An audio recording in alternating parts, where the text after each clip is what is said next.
Hi friends, ఎలా ఉన్నారు? నిన్న మన పక్క బంగ్లాదేశ్లో జరిగిన ఒక ఇన్సిడెంట్ ప్రతి హిందూకి కూడా ఒక కనువింపు లాంటిది. మైమన్ సింగ్ డిస్టిక్లో దీపు చంద్రదాస్ అనే ఒక హిందూ సోదరుణ్ణి ప్రాఫెట్ మొహమ్మద్ గారి గురించి అనుచితమైన వ్యాఖ్యలు చేశాడని రాడ్లతో కొట్టి చంపేశారు. ఆ తర్వాత నడి రోడ్లు గురితీసి పెట్రోల్ పోసి మరీ కాల్చారు. విచిత్రం ఏంటి అంటే ఆయన నెగిటివ్గా మాట్లాడిన ఏ మాటలు ఎవరు వినలేదు. రాను రాను బంగ్లాదేశ్ కూడా ఒక రాడికల్ స్టేట్లా తయారయ్యి పాకిస్తాన్ కంటే ఎక్కువ మన పేషెంట్స్ని పరీక్షిస్తూ ఉంది. ఇందులో ఇంకో ట్విస్ట్ ఏంటంటే పోలీసులు ఇంతవరకు కేసు ఫైల్ చేయలేదు. ఈ ఇన్సిడెంట్ జరిగి 24 hours అవుతున్నా వాళ్ళ ఫ్యామిలీ వాళ్ళని ట్రేస్ చేయలేదంటున్నారు. ఇలాంటి ఇన్సిడెంట్స్ ఇదే ఫస్ట్ టైం కాదు. ఆల్రెడీ బే ఆఫ్ బెంగాల్లో మన ఫిషర్మెన్స్ని వాళ్ళు చంపేశారు. మన ఇండియన్ ఎంబసీ మీద దాడులు చేస్తూ ఉన్నారు. ఈ ఇన్సిడెంట్లన్నింటినీ మనం బాగా గమనిస్తే ఇందుకు ప్రధానంగా 3 రీజన్స్ కనిపిస్తాయి.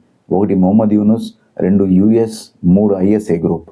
ఇందులో అమెరికాకి ఏం సంబంధం ఉందని మీరు అనుకోవచ్చు, కానీ సంబంధం ఉంది. షేక్ హసీనా ఆ దేశం వదిలి వెళ్ళిపోవడానికి, బంగ్లాదేశ్ మనకు అగెనిస్ట్గా మారి మన వాళ్ళని అక్కడ చంపడానికి ఈ జియో పాలిటిక్స్ అన్నింటిలో కూడా US వాళ్ళని ఇన్ఫ్లుయెన్స్ చేస్తూ ఉంటుంది. షేక్ హసీనా ఆ దేశం వదిలి వెళ్ళిపోయిన తర్వాత మొహమ్మద్ యూనుస్ ఆ దేశానికి నాయకుడయ్యాడు. ఆ మొహమ్మద్ యూనుస్కి ఇప్పుడు ప్రధానమైన సమస్య ఫిబ్రవరిలో వచ్చే ఎలక్షన్.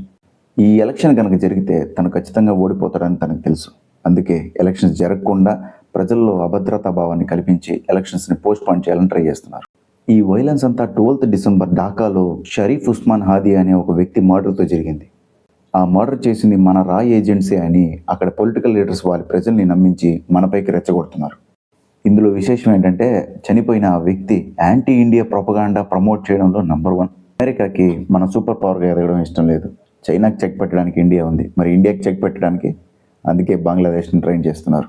అది కాకుండా వారి రిస్ట్రిక్షన్స్ని మనం కాదని పుతిన్తో ఫ్రెండ్లీగా ఉంటూ రష్యాతో ఆయిల్ అండ్ ట్రేడ్ ట్రాన్సాక్షన్స్ ఎక్కువ చేస్తున్నాం.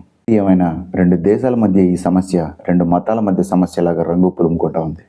ఈ వీడియో మీద మీ వాల్యుబుల్ సజెషన్స్ని నాకు కామెంట్ బాక్స్లో కామెంట్ చేయండి. వీడియో నచ్చితే మాత్రం తప్పకుండా లైక్, షేర్ అండ్ సబ్స్క్రైబ్.